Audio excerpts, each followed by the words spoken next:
আসসালামু আলাইকুম রহমতুল্লাহি ওয়া বারাকাতুহু। পরশুদিন আমার পরিবার রাত্রে আমার ফোন দিছে প্রায় 2টা-2:30টার দিকে। একটা ভয়েস দিছে, ভয়েসে যে দেখলাম যে ওর পরিস্থিতি খুবই খারাপ, মানে দম বন্ধ হয়ে আসতেছে, এরকম মানে শ্বাস টানাটানির মতো এরকম আর কি।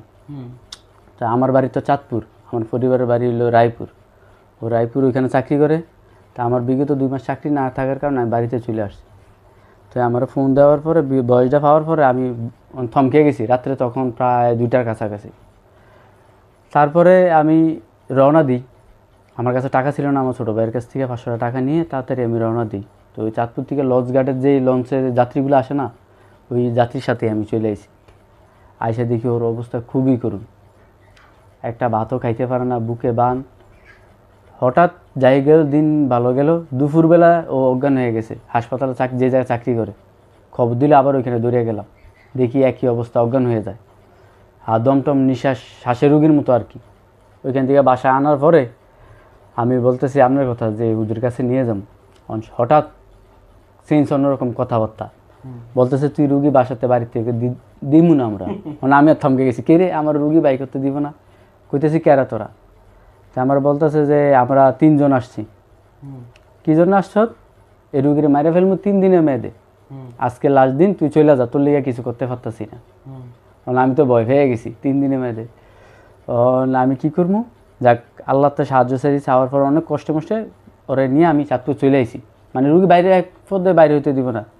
চাঁদপুরে আনার পরে সন্ধ্যা যখন দেখছি ওর পরিস্থিতি খারাপ, আমার তো টাকা ম্যানেজ করার দরকার, আমার বাড়িতে নিয়ে আসছি, পরিস্থিতি খারাপ। তারপরে আমি ফোন দিলাম, নাসির হুজুরের ফোন দেওয়ার পরে আপনি বলছেন যে এখন না, রাত্রে না, তুমি সকালে নিয়ে আসো। তা আমি বললাম যে হুজুর, যে পরিস্থিতি, আমার আরও হুমকি দুমকি দিল, এই অবস্থা, আপনি রাত্রটা একটু মেনটেন করেন।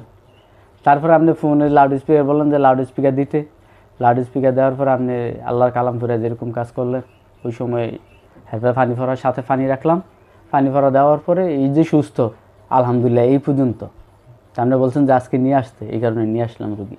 ঠিক আছে, আলহামদুলিল্লাহ। তাহলে এখন ভালো আছে? হ্যাঁ আলহামদুলিল্লাহ, অনেকটাই ভালো। আসসালামু আলাইকুম রহমতুল্লাহ বারাকাতুহু। সম্মানিত দিনী ভাই বোনেরা, উনি আমাদের কাছে 1 বছর আগে চিকিৎসা নিয়েছিল। ওনারা ক্ষতিগ্রস্ত, ওনার শাশুড়ি আবার কবিরাজ, শাশুড়ি কবিরাজ, যে উনি আবার জিনগ্রস্ত হয়ে গেছে। শাশুড়ি জিনগ্রস্ত, তাদের পরিবার পুরোটা জিনগ্রস্ত। কয়েকদিন আগে উনি ওনার শাশুড়িকে নিয়ে এসেছিল। তো এখানে থাকা অবস্থা ওনার শাশুড়ির উপরেও জিন হাজির হয়েছে, ওনার স্ত্রীর উপরেও জিন হাজির হয়েছে। যাই হোক, এটা অন্য বিষয়।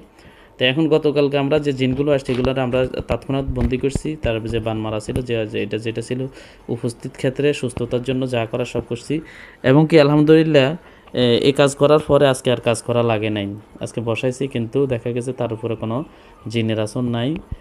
না থাকার কারণে আর জিন আজকে আর হাজির করা সম্ভব হয় না, যেহেতু আগে এগুলো বন্দি করে ফেলছি। তো ঠিক আছে, ইনশাআল্লাহ দোয়া করবেন। রোগী যাদেরকে চিকিৎসা দিই তাদের জন্য দোয়া করবেন। আল্লাহ যেন প্রত্যেককে সুস্থতা নিয়ামত নসিব করে, প্রত্যেকে যাতে আল্লাহ হেফাজত করে। ঠিক আছে, এই আশাবাদ ব্যক্ত করে বিদায় নিচ্ছি। আসসালামু আলাইকুম রহমতুল্লাহি ওয়া বারাকাতুহু।